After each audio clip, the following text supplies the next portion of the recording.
Welcome back. There's a good reason why so many people call the Suncoast paradise. The warm weather, the nation's best beaches. It is a place to plant your umbrella and stay for a while, which is why there is so much of an effort to make it sustained for the folks in terms of age-friendly Suncoast. And joining us for more is Deborah Jacobs, the president and CEO of the Patterson Foundation, Kathy Black, age-friendly advisor at USF Sarasota Manatee, and Dave Hutchinson, executive director of the Sarasota Manatee Metropolitan Planning Organization.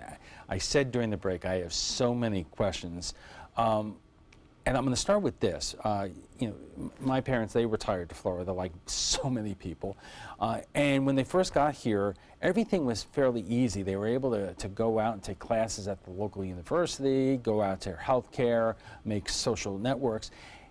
Increasingly, as they got older, that became more difficult, and I'm wondering if there is a system in place to address that in terms of our seniors as they first enjoy their new retirement and then, you know, age on. Kathy'd be the expert on this one. Well, Age-Friendly Sarasota is all about that. At its core, it's about preventing people from doing preventative things so that we stay as active, healthy, and engaged for as long as possible, starting as early as possible. We can't wait to worry about our knees till we're 65. We can't worry about things. We've got to start doing it much earlier in life. So it's a long-term perspective, but also for people as they get older, it's about staying engaged fully, socially, mentally, cognitively, spiritually, so that they stay as active and engaged as possible. But there isn't necessarily a system. Every person wants it their way, so it's being prepared for the fact that we're just all living longer. You know, we're now 4 generations who are living, so we're fortunate in this region to have incredible social services, in government services, to help people at whatever phase they're in. But there are things people can do themselves to get ready for what phase. Dave, the interesting thing is that many of our retirees are from different places around the country with different lifestyles and different modes of traffic and so forth. So, you know, how does somebody like yourself and the Metropolitan Planning Organization deal with that? Well, there's certainly a recognition that mobility of our seniors is important, and we need to start providing more options for people so that they don't have to continue to drive into their 90s. And if we have systems in place that benefit those in their 90s, they'll benefit those in their teens, and the same types of urban experiences and living experiences that millennials are wanting are the same types of things that seniors are wanting. They want to be close to a store, close to a doctor. I want to dig deeper into all these things in our next segment. We are just getting warmed up, and we'll have much more in Age-Friendly Sarasota right after we check the first alert weather, so stay with us. Welcome back. We're talking about Age-Friendly Suncoast, and joining us for more is Deborah Jacobs, the president and CEO of the Patterson Foundation, Kathy Black, age-friendly advisor at USF Sarasota Manatee, and Dave Hutchinson, executive director of Sarasota Manatee Metropolitan Planning Organization. Deborah, I want to take us back again and talk a little bit about how this concept for Age-Friendly Suncoast came to be. Well, actually, we've got to give Kathy Black credit for that, because actually, if we wind back in 2006, SCOPE, Sarasota County Openly Planned for Excellence, did a community engagement process called Aging the Possibilities. Very important, the wording there, because it was aging what's the possible, not what's the problems.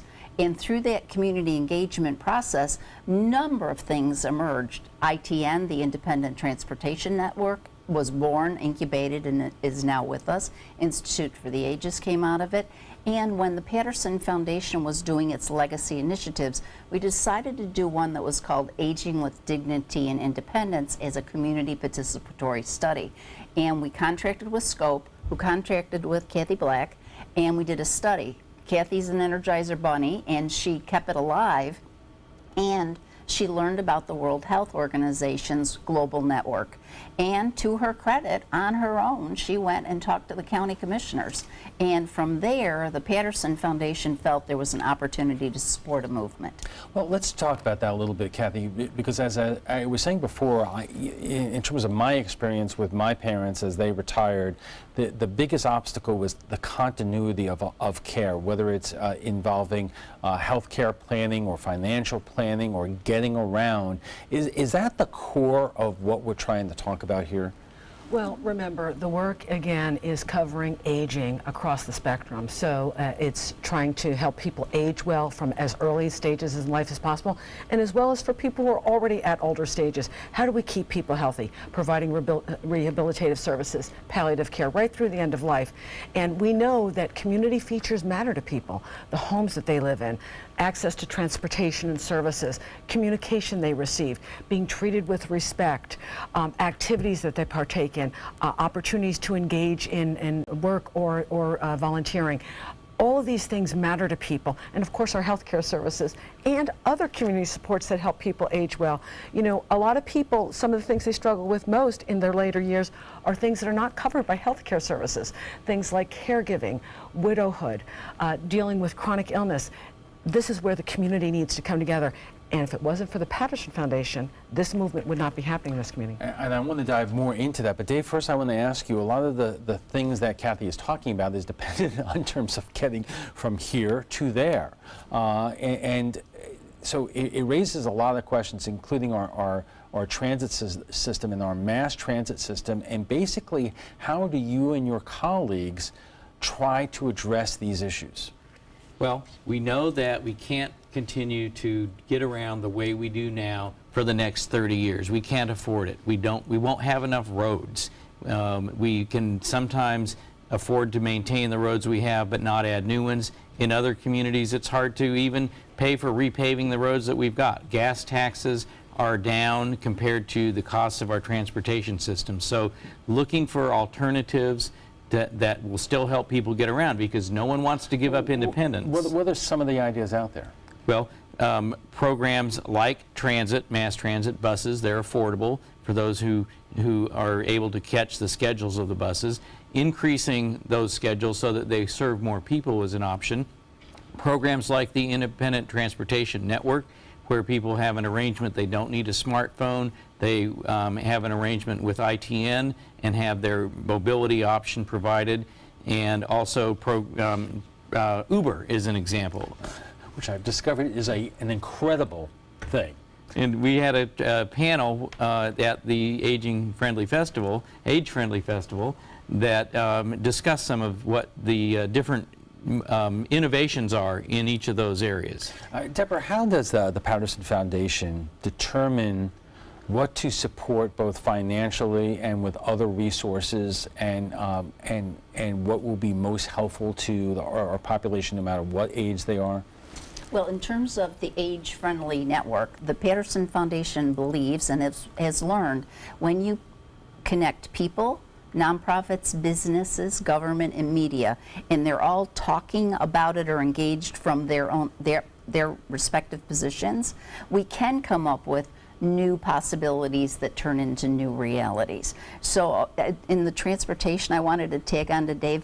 I love the experiment that the city of Sarasota is doing with iRide. Yeah.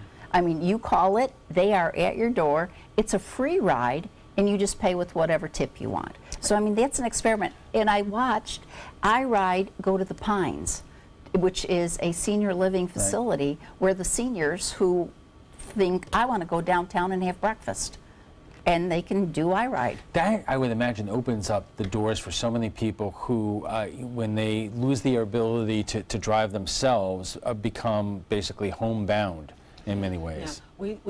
We outlive our safe driving abilities by about 10 years. In an auto-dependent society, how do we get around? So this model that we're hearing us talk about, where businesses, nonprofits, government, everybody plays a role. You know, we heard from a lot of people in our community, they can't walk to the bus stop, they can't wait in the hot sun, they need door-to-door service. So we've got a range of needs that we need to meet across the way, and all of these different services are part of the mosaic to keep us active. What are the biggest obstacles still out there? I mean, there are retirees in our community who come from great means and they could get all the support that they need, but not everybody is in that position. Yeah, well, you know, this is about a community for everybody to age well across all price points and across. 1 out of 3 boomers lives alone. And so many people have different circumstances, so they maybe don't have somebody who can give them a ride. We've heard a lot of creative solutions in our community on the driving. We know people that go out and just take right-hand turns. We know people that save all their errands for one day.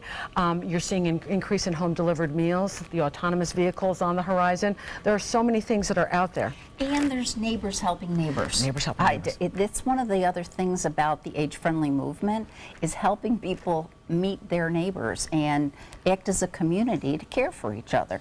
And Dave, we only have about 15 seconds left, but we're going to have a lot more folks retiring with the baby boomers coming into the picture. That's part of our economic development strategy for Southwest Florida. So we welcome them, and we want to have ways that they can get around without having to get in their car. All right, we have to take a quick break, and we'll be back for final thoughts in a moment. And our guests join us right now for final thoughts. Deborah, I want to ask you what you want folks to take away from this conversation, but I also want to go back to last weekend and the Age-Friendly event. How many people were there? Because it was absolutely jammed, and the fact that it was really says a lot. We had our little clickers, and we had more than 4,000 participants in the Age-Friendly Festival of all ages, and it was that Mother Nature rained on us starting at 1 o'clock, or we would have even gone past that number. What does that tell you? It tells us that when people have an opportunity to learn, have fun, and engage, people will come out for a quality event. Kathy, I got to ask you, what are the implications if we don't do the things that we've been talking about here for the last hour? You know, Alan, you hear people dreading their later years. People are afraid of being cooped up in the house and a whole cascade of negative events happening.